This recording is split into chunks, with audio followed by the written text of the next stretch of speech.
Well, the Lakers a happy homecoming for 2012. Hi, everybody. Steve Lloyd-Jones with Rob Rubick. It's Rubick's View as Grand Valley gets a 42-28 win in their battle here with Northwood tonight. Rob, a nice performance, especially by the defense. Yeah, let's start with the defense, Steve. That was the key to the game. Much better up front. I think getting Judon and Pettis back at the defensive end positions really helps. They're able to come down, collapse the outside, making Northwood a little bit one-dimensional. The Woodbone really non-existent here tonight. We saw more of a spread offense. They had Mark Morris, a backup quarterback in the game. So what happens is all of a sudden the defensive ends, they bring pressure from the edge. It takes the zone read, the outside running game, the outside zone, and everything has to run inside. And then all of a sudden your defensive tackles, Thomas, Charneski, could do a good job of shutting down the inside running game.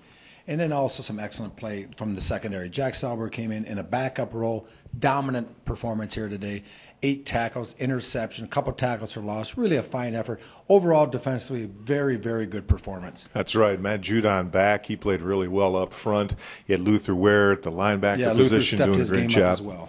Offensively, Grand Valley gets Isaiah Grimes back as a starting quarterback.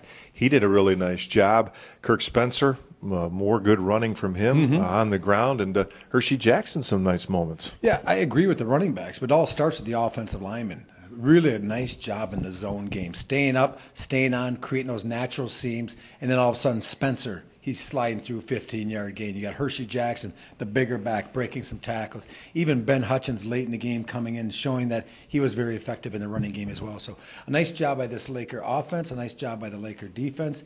The last part of the equation, though, the special teams, maybe not what we had hoped for. The strength of the team early in the season struggled a little bit tonight. Not real good on the coverage teams, not really good in the return game. They had the block field goal attempt. So that's something that Matt Mitchell will definitely address this week and try to correct that problem heading into Hillsdale. That's right. Grand Valley with the win now 6-2 and a solid season, no question, going. Maybe one of the biggest games of the whole year right here, and especially at this point of the season, the biggest. On the road at Hillsdale. And, Rob, it's a huge one, especially with Joe Glendenning and that rushing attack of the Chargers. And the play-action game, which you like to refer to.